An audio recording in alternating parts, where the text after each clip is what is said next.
Welcome to Arts Express.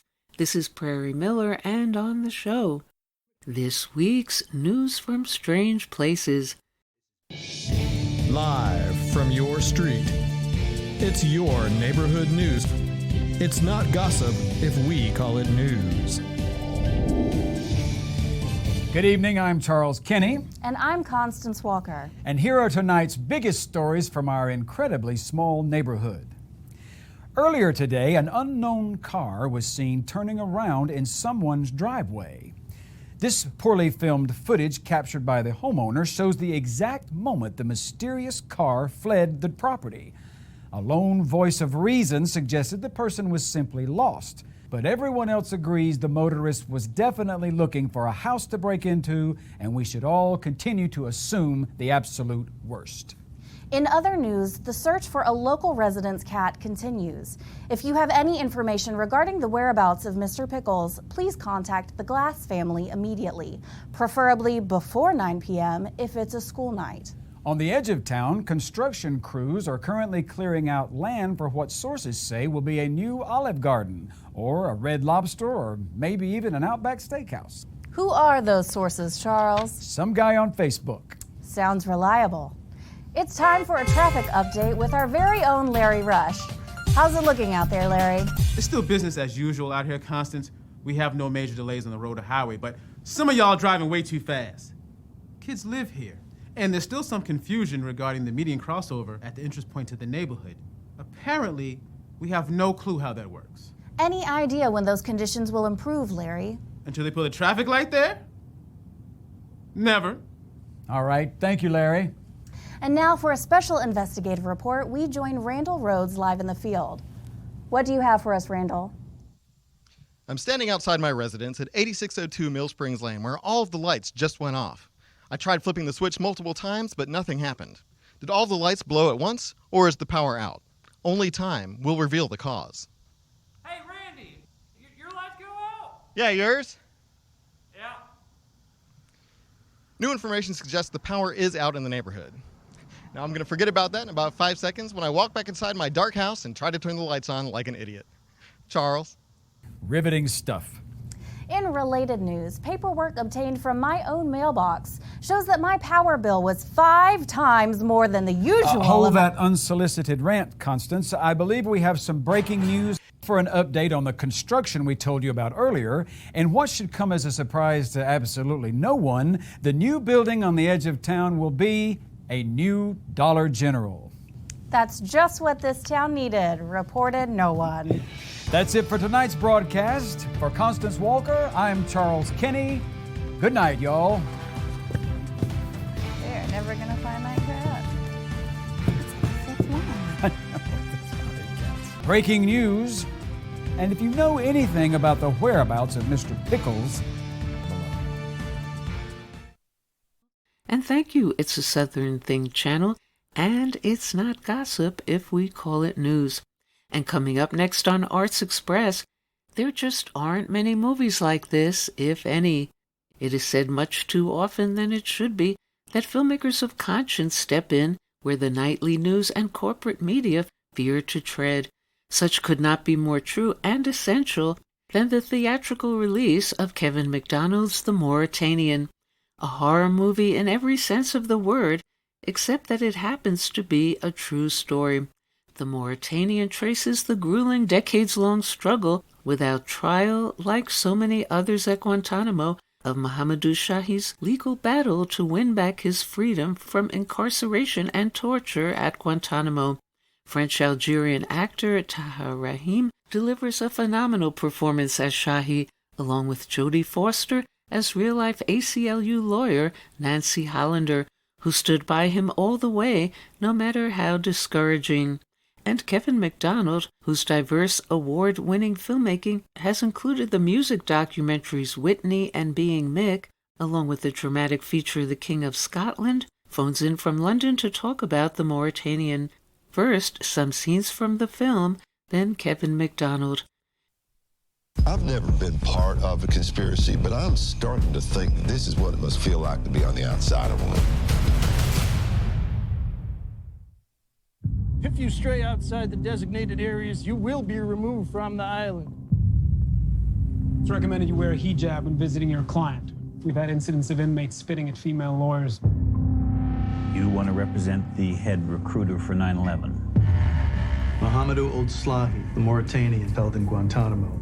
He recruited the guys who flew your friend's plane into the South Tower. He put those men on my husband's plane? I'm gonna make him pay.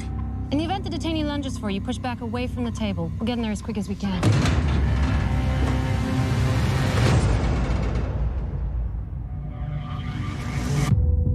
I'm Nancy Hollander. This is my associate. We wish to represent you. We are seeking the death penalty, but if we miss something, this guy goes home. Let's get to it. Call this number. Speak to my mother. Tell her, I don't know, something nice. The U.S. government is holding upwards of 700 prisoners in Guantanamo. Since when did we start locking people up without a trial in this country? That's a lot of case files. The prosecution won't show us the evidence they have against you. It's all redacted. You got a problem, take it up with the government. All my time here, I've been told you are guilty. Not for something that I have done, but because of suspicions and associations. I am innocent. He has been interrogated. He has been held against his will for 6 years without a single charge being laid against him. Does it bother you at all working for someone like this? I'm not just defending him. I'm defending the rule of law. You haven't seen what I've seen.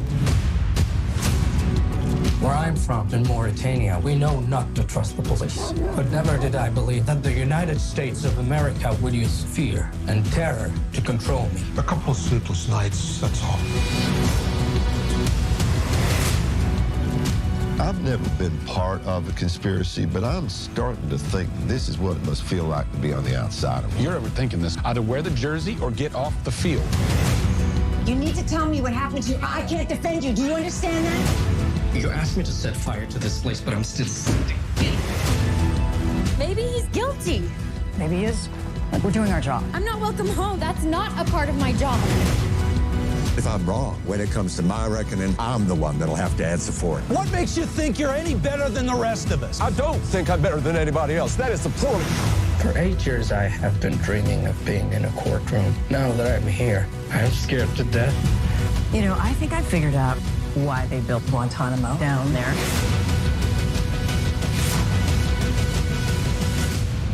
My client, he's not a suspect. He's a witness. Mr. Slahi, would you please raise your right hand and repeat after me?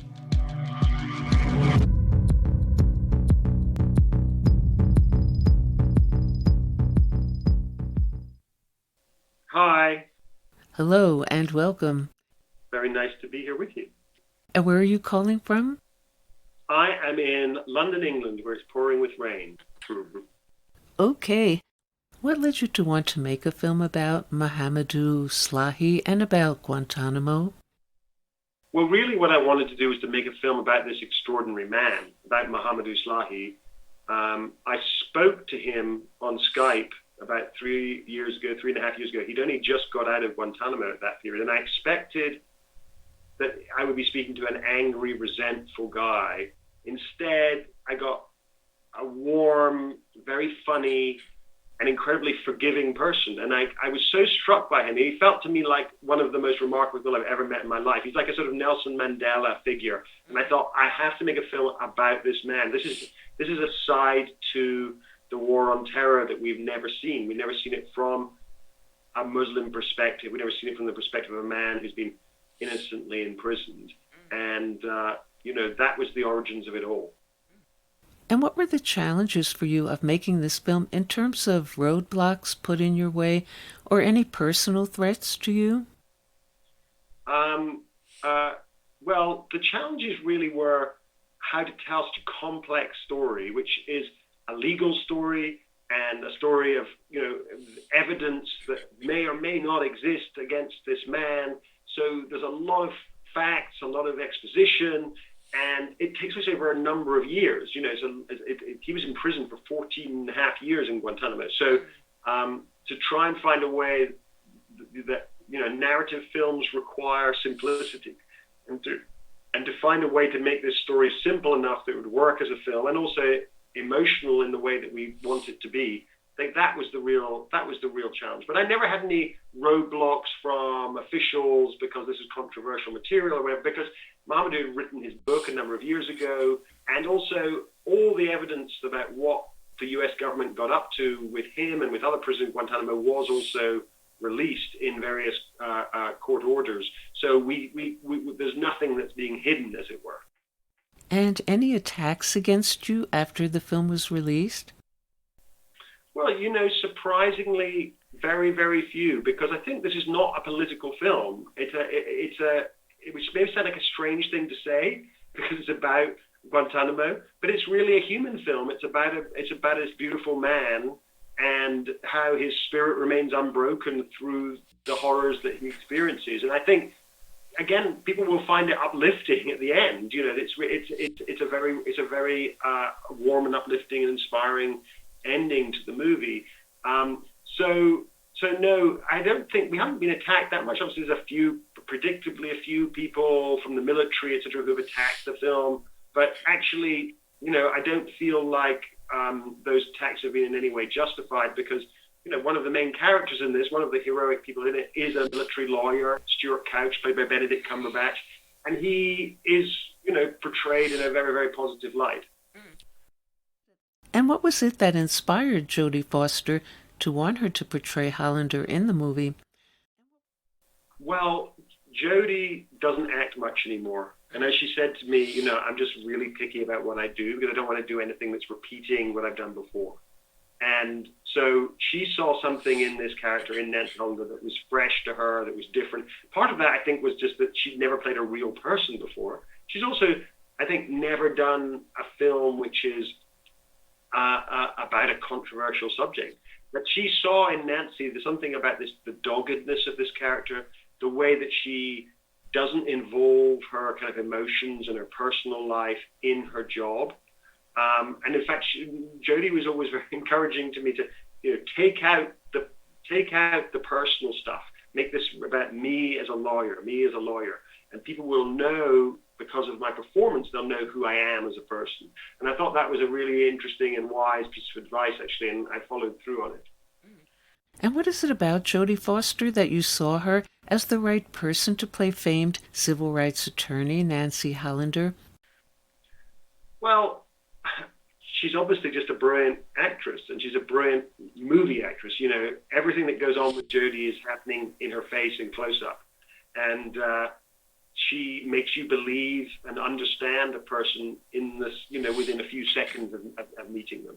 And but what specifically drew me to her was that I saw this character as being kind of like an older Clarice Starling. She's somebody who is very tough on the exterior, very kind of brittle, but inside you can sense that there's somebody who's a little broken, a little vulnerable, but she doesn't let you inside very easily. And so that quality that Jodie does so well in her performance, I thought that's what I want for this person.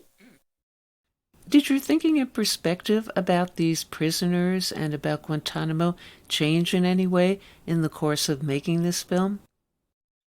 Well, I think it was something about when you actually see actors on a set reenacting something that makes it real to you in a way that when you're reading about it, it doesn't, or you're hearing somebody talking about it, it doesn't, which is why to make a movie in the first place, I guess.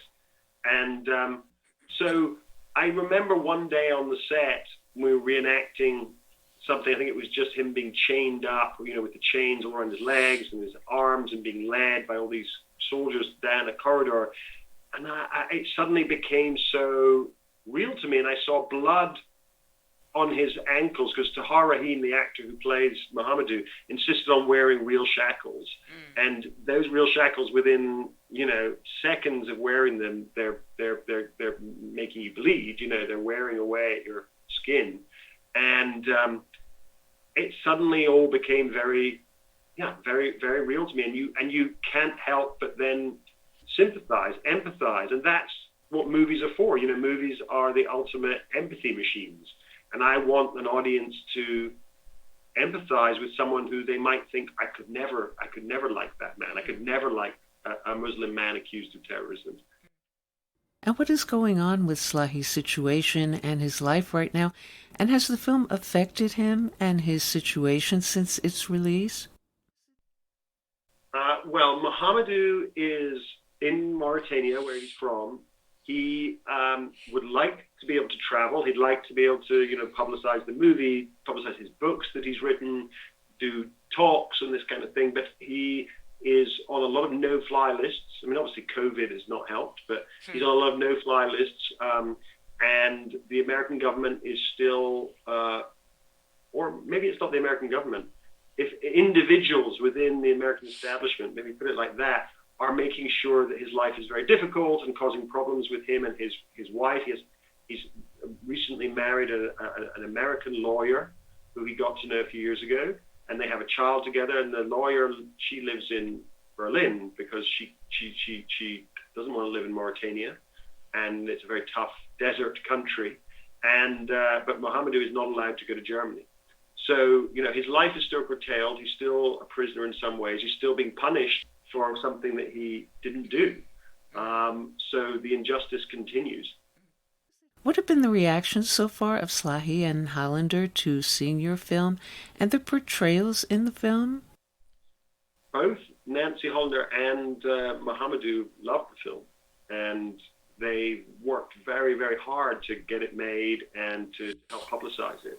They're both still doing every day or every few days, they're doing Q&As and interviews, and they see it as a great tool to get his story to be known, and also have the story of Guantanamo and what really happened there, and the plight of the other prisoners who are still there. They see this as a tool to maybe even help, in a small way, close Guantanamo finally.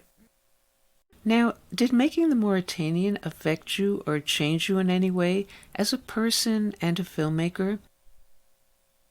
Did it change me? Well, when you spend a lot of time in a world that is not your own, it's a great privilege. It's one of the things I love about making movies, about making documentaries and making movies, that you get to become a sort of expert for a year or a couple of years in a subject.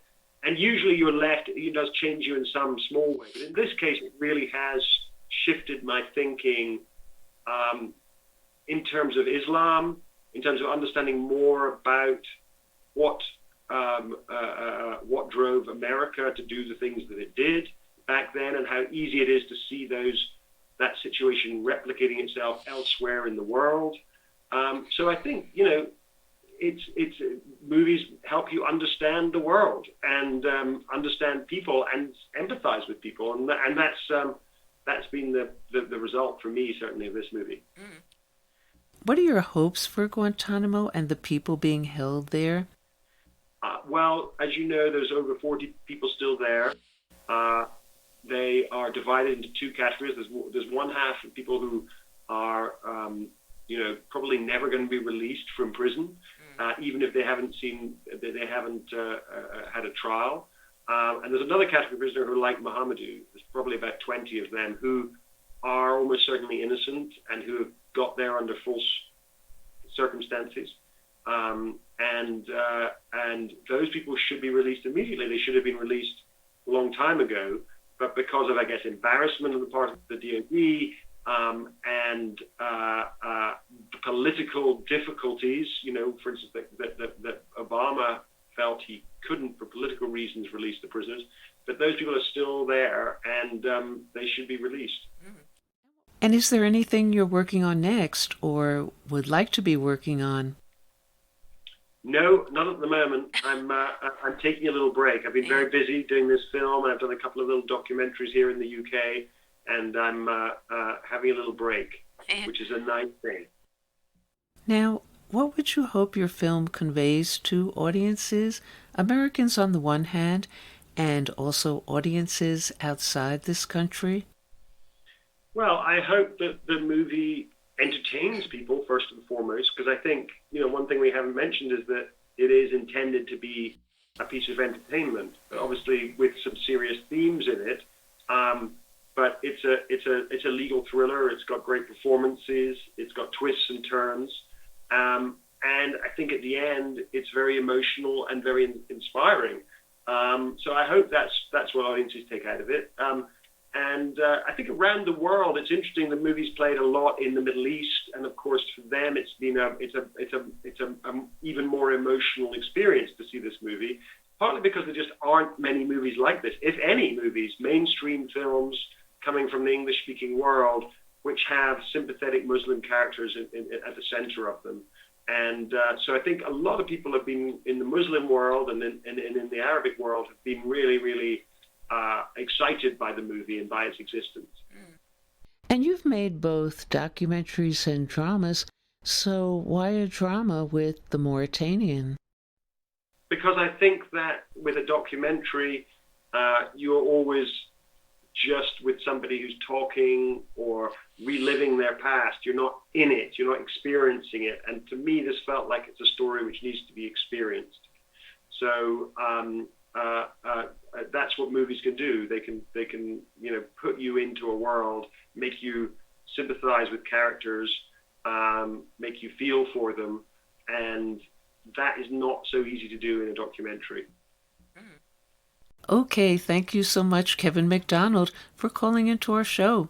And I will get the word out about this extraordinary film.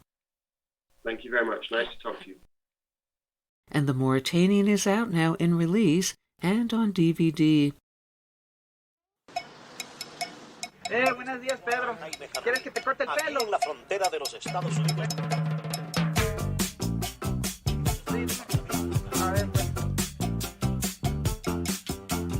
All my friends know the low rider. The low rider is a little higher. Oh, yeah. Hey, man, listen. Whenever I'm in New York, I'm Tommy Chong. I kind of created Cheech and Chong. And I listen to Arts Express non-stop because it's the only show that really tells you what's going on in the city.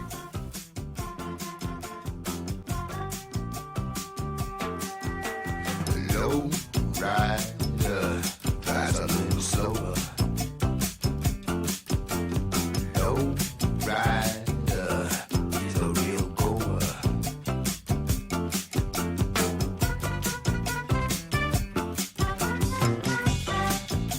Hey.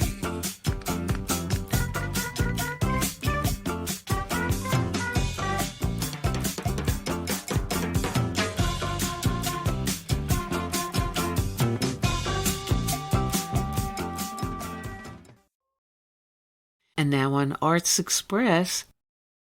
You've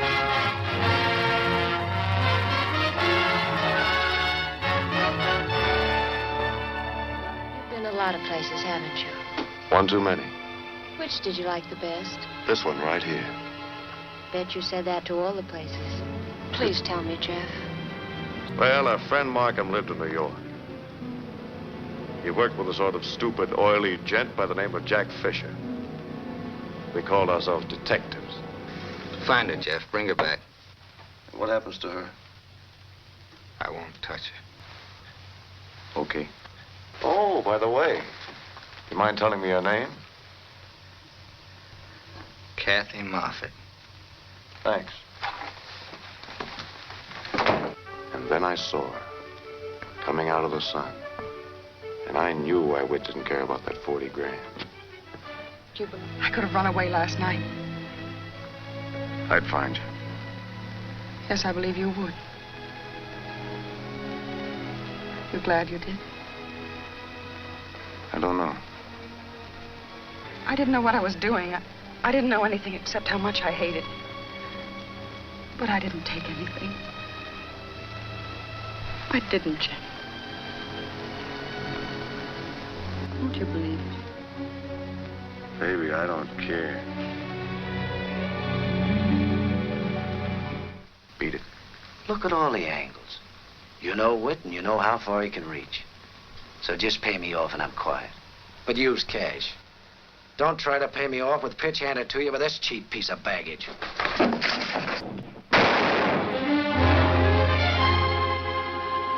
They say you killed a man. Do you believe him? Not until you tell me. You believe everything I say, don't you? Everything you say to me, I believe.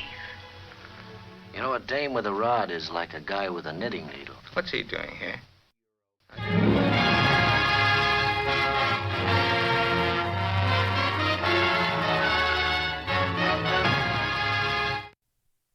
And those were scenes from the 1947 noir classic Out of the Past, or as titled in the UK back then, Build My Gallows High, with its face-off starring Kirk Douglas and Robert Mitchum. And our guest, Jeff Fahey, phoning in from Austin, Texas, will be talking about memories of working with the late Robert Mitchum on Woman of Desire, and Anthony Perkins, who directed Fahey in Psycho 3, along with Fahey's current thriller, Locked In.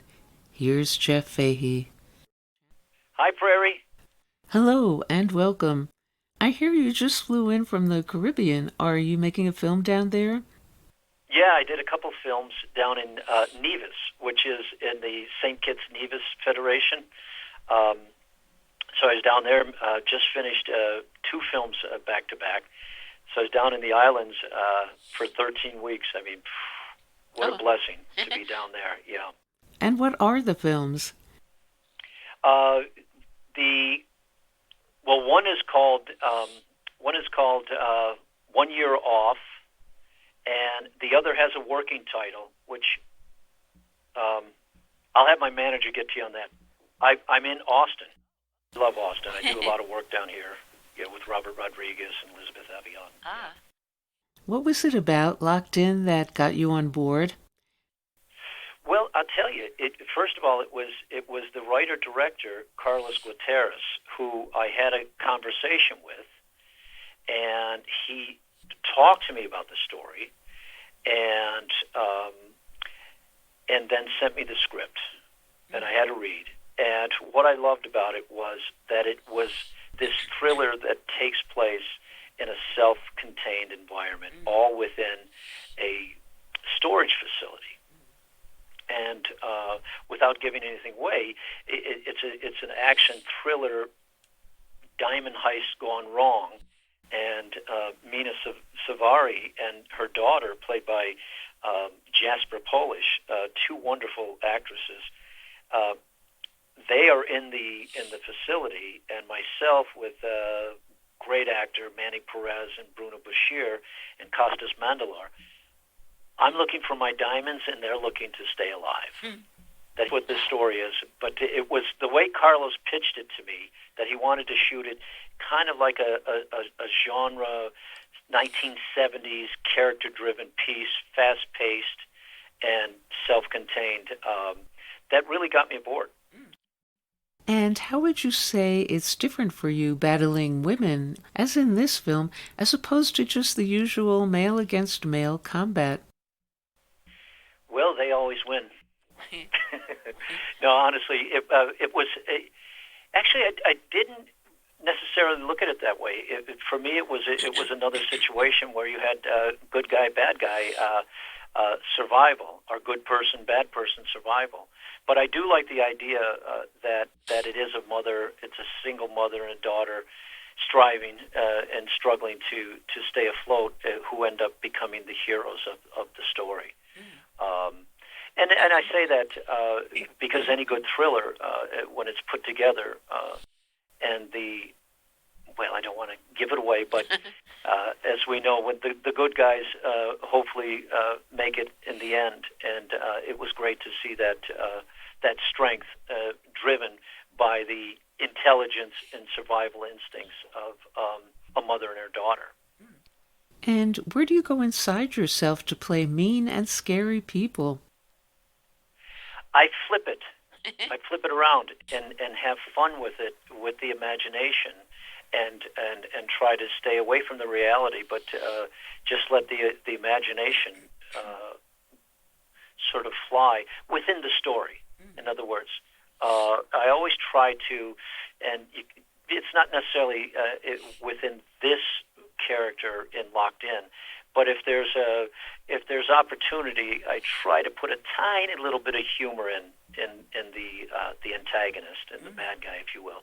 Although it didn't lend itself, the opportunity didn't lend itself in Locked In. But where do I go? I think also I take little bits and pieces of all the great bad guys in all the films from the 30s, 40s, and 50s. And speaking of which, what are your memories of Anthony Perkins, and what was it like being directed by him on Psycho 3? Well, first of all, he was a great guy, really nice, really wonderful, generous director. But I will say this: when I was working with him, and then we were there on the back lot in Universal at the original motel rather, and the original house, still there on the back lot. And then when we were filming there, and I forget the first day we started filming on location, and if you remember, he was directing that film also. Yeah. So you're talking to him as the director and as the actor, Anthony Perkins, and he's talking this and that. And then when he said action, and for the first time I saw him turn into Norman, it was quite scary.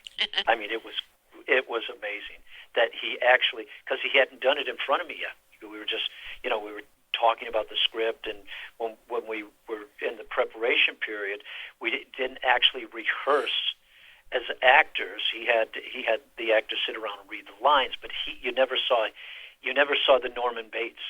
You only saw Anthony. I'll never forget that first day when he had the first AD, the first assistant director, call action, and he just on a dime turned into Norman Bates. It was freaky. Yeah. And what about your memories of Robert Mitchum and working with him? Oh, I loved Robert. He and I became very close. Yeah. Loved. Yeah, Bob was great. I mean, just, yeah. I still miss him. And what are your memories of him? Well, it just, we hopefully pick up a lot of the great, wonderful habits and characteristics of the people we meet and the people we work with in life, and push away from the bad cats and the bad jazz, as it were. I got a lot of my great stuff from Bob Mitchum, and it was the approach to the work, and he had a very sort of relaxed and casual approach, but yet it had deep thought, complete commitment, but it had this very relaxed approach, and it's one of the things I got from Bob, and to appreciate how lucky we are. Yeah. To be, he always said, hell of a way to make $1 million, and he was very casual about and respectful about the work, but never took it too seriously, but yet committed to the character and to the story 1,000%. My memories of Bob. And any last word to share about Locked In? Well, I think that one of the fascinating things about this particular story is how everyone at some point over this last year has felt a bit claustrophobic and a bit locked in, if you will, no pun intended, but that this film, because of it does have a bit of claustrophobic feeling to it, but it's a thriller with action and as I said before, a heist gone wrong in the self-contained area. I think it's fascinating what the writer-director did with this to keep us engaged as an audience within a storage facility, because there's only so much you can do in there, with the lighting, with the camera angles. And I think this story pulls it off and keeps it on the front foot, and it's a tightly wound action thriller. Okay, thank you so much, Jeff Fahey, for calling into our show. All right, thank you so much, Prairie. Thank you. Bye. All right. And Locked In is out now in theatrical release. And next up on the show... My analyst told me that I was right out of my head, the way he described it. How? He said I'd be better dead than live. I didn't listen to his jive. I knew all along he was all wrong, and I knew that he thought I was crazy, but I'm not. Oh no. No. My analyst told me that I was right out of my head. He said I need treatment, but I'm not that easily led. He said I was the type that was most inclined, went out of his sight to be out of my mind, and he thought I was nuts. No more ifs or ands or buts. Oh no. Hi, this is Jack Shalom. Last week in part 1, we spoke with Olivia Laing about her fascinating new book, Everybody. It's a book about the work of psychologist Wilhelm Reich and the expanding influence his ideas had, especially that of character armor. That is, the idea that our emotional memories are physically retained within the musculature of our bodies. Reich had a turbulent life, combining ideas from Freud and Marx, much to the discomfort of followers of both. And when he escaped Nazi Germany to America, he was hounded and imprisoned by the FDA for his theories about what Reich called the orgone, the life energy that supposedly inhabited the universe, and which could be collected, Reich maintained, in orgone boxes. Last week we ended by my asking Olivia Laing whether Reich had gone over the deep end. And now part 2. Olivia, Reich lost his bearings in a way. I mean, he kind of went a little crazy. Was it inevitable? Was his own past so disturbed that it was bound to come back and disturb him? Or was he releasing what should have been repressed too quickly? What was going on with him? Again, I don't think we'll ever know exactly, but my feeling about it is that the breach with Freud really harmed him. You know, people who Freud broke off with ended up killing themselves. The sense of that beloved father who suddenly turns against you. And when Freud turned, he really would turn on people. I think that was heartbreaking for Reich. I think Reich underwent a kind of trauma with what happened to his mother that he never really dealt with. So I think there was a lot of painful material ricocheting around inside him. And then I think he really had the misfortune to have ideas that people find profoundly unsettling. I think if you start talking about sex and sexuality, people get very angsty about it. And I think really a lot of what the FDA were doing, it wasn't about him being a pseudoscientist. It really was this idea that he was up to some kind of sex racket. You can see it in their vast correspondence about the case, that they thought that there was nudity, they thought that there was pornography, all things that were really kind of anathema to Reich. In some ways, he was quite a Puritan sexual liberationist. He wasn't very into pornography. He wasn't very into free love. You know, we haven't come to his end yet, but he ended up dying in a prison cell, which is the most tragic end you can imagine for somebody who fought for freedom and fought for bodily freedom, fought for joyous bodily freedom throughout his life. Well, Reich's influence was wide, and in some ways your book is a meditation on the people he influenced either directly or indirectly with his ideas. Kate Millett, Susan Sontag, James Baldwin were all reading him, and many more important thinkers and artists were directly or indirectly influenced by him. Let's follow one of those associative streams for a bit. What did feminists Kate Millett and Andrea Dworkin find in Reich that intrigued them? I think Dworkin says it so beautifully. He was the only sexual liberationist who abhorred rape, really. And I think that just sums up what is there for Reich really for now, is that he was somebody who really thought about women, women's bodies, women's pleasure, and the dangers women face. He was very much a pro-abortion activist. He wanted women to have the right to abortion. He wanted women to have the rights to their own bodies. And he talks about that in terms that sound startlingly modern now. And I think for people like Dworkin, that was something to draw on. You know, she's somebody who was very invested in writing about violence to women, domestic violence, and especially rape. And to find somebody from the generation before who was talking about those sort of ideas and who'd been active in those kind of movements, I think was electrifying for her. Well, you say this, which I thought was a really interesting viewpoint, that women's liberation in the 1970s was not so much liberation to, but liberation from. And certainly Dworkin and others were talking about liberation from sexual violence. In a way that the split between Reich and Freud was being replicated. Is sex a liberatory force or a destructive one that needs to be reined in? There always seems to be that tension. I think Reich is actually a little bit more complicated than you're maybe giving him credit for there, because I think he did understand that under patriarchal capitalism, as he would put it, that sexual violence was absolutely present. And his vision was a world that didn't have that. Freud thought that that was innate to humans, and Reich didn't think that. Reich is very utopian. He has almost an innocence about him. he thinks that it is possible that there could be a world without violence, which I don't know if I agree with him there, but I certainly find it very moving. So I think this is what Dworkin found so helpful about him, is that he knew what women's lives were like. He knew what women's bodily lives were like. And he testified to that in a way that most people weren't interested. Freud certainly doesn't get into that sort of nitty-gritty aspect. He's much more interested in talking about women's fantasies or women's hysterias, but not what their actual lives are like, if they're poor, if they've been raped, if there's incest in their family, all of these different things that Reich really does talk about. Uh-huh. James Baldwin and Foucault say that if orgasms were everything, then why isn't capitalism toppled?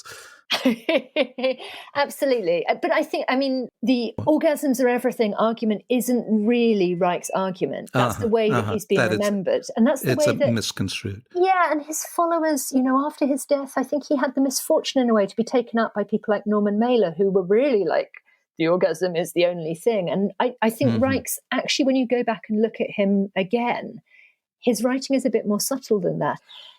I think, like many thinkers, once you've died, you're kind of in the hands of your disciples. So you really have to hope that they've read you well, because if they haven't, then that's how you're preserved in history.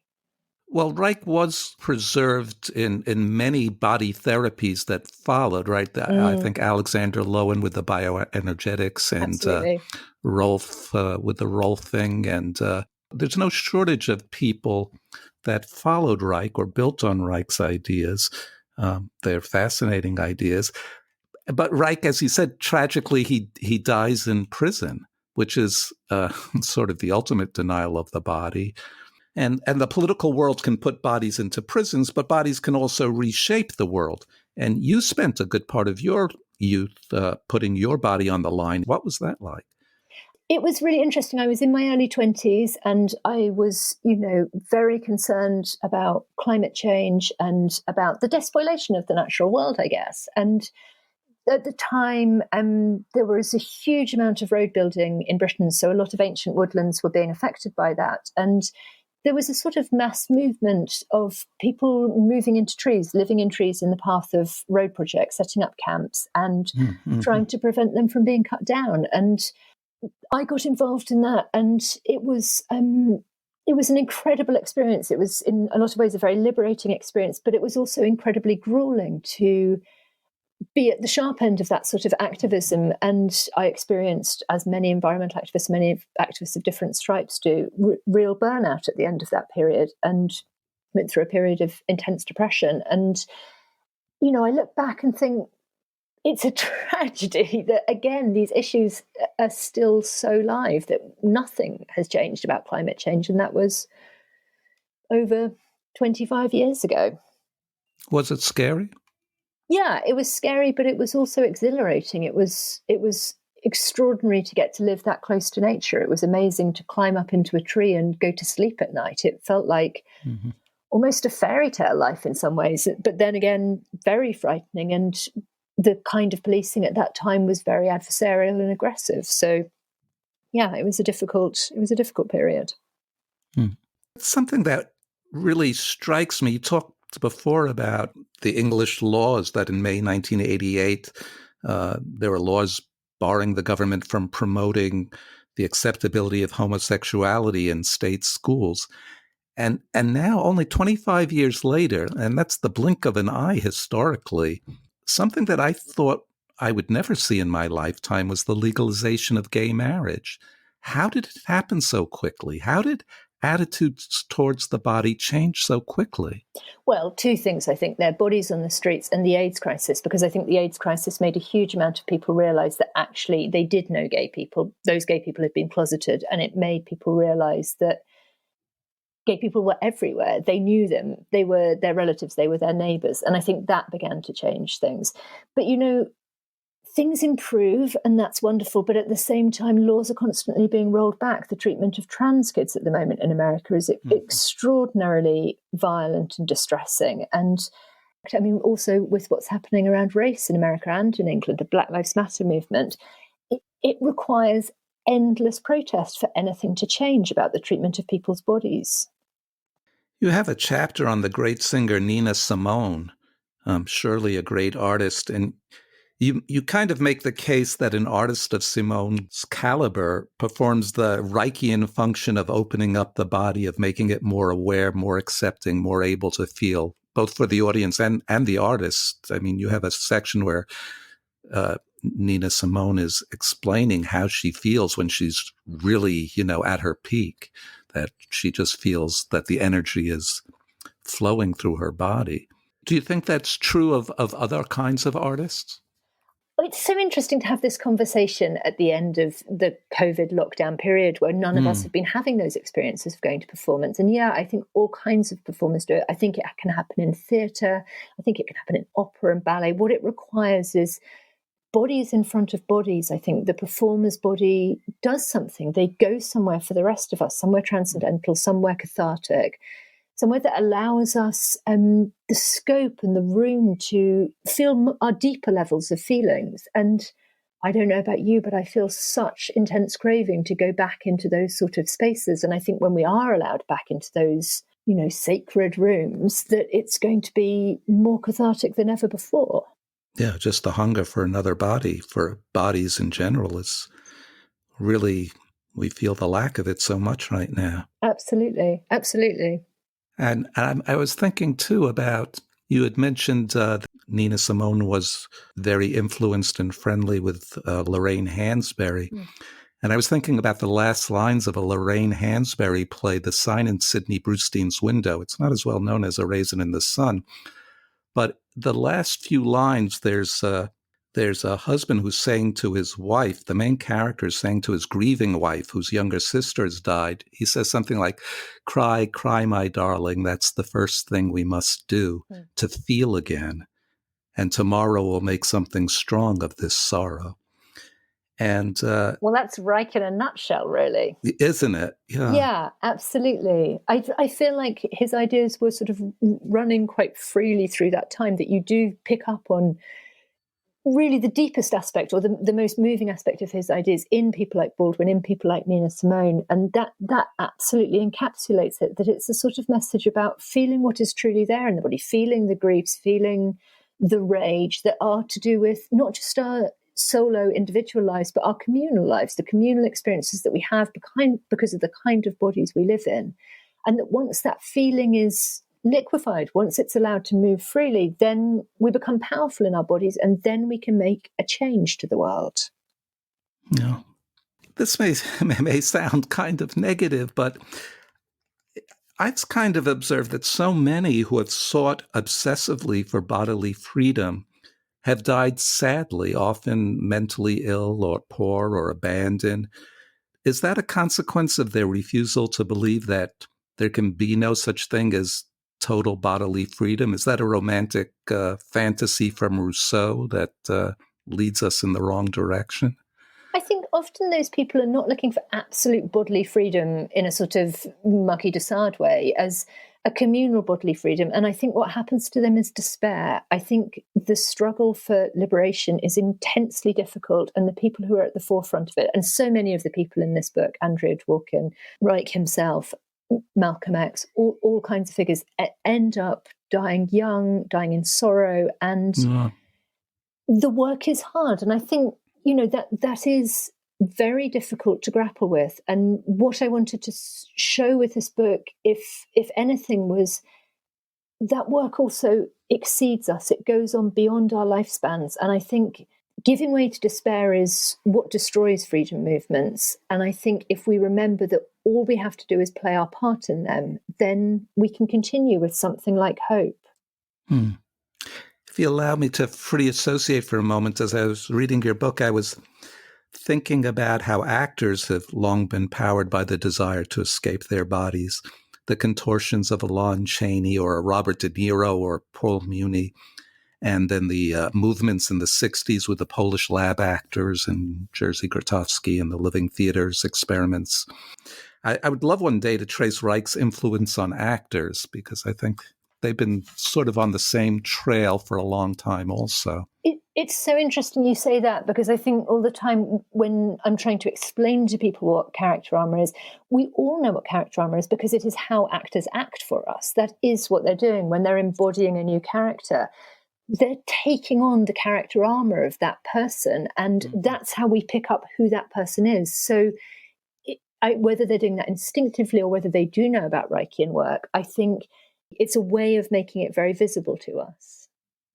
Well, I think our listeners will really enjoy the book. It's a fascinating book, and Reich is really interesting. And you've chosen a good half dozen other people besides Reich to focus on.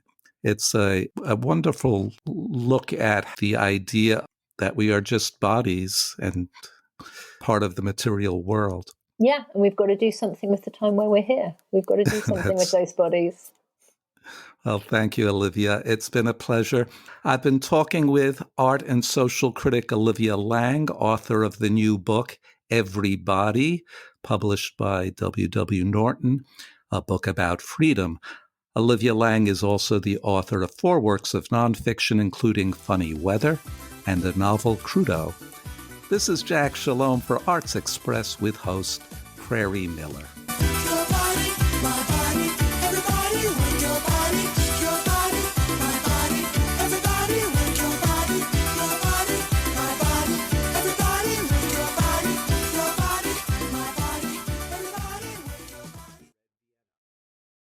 And that's all we have time for today on Arts Express, expression in the arts. And if you'd like to express yourself too, you can write to us at theradiogoddess@gmail.com. Until next time, this is Prairie Miller leaving the station.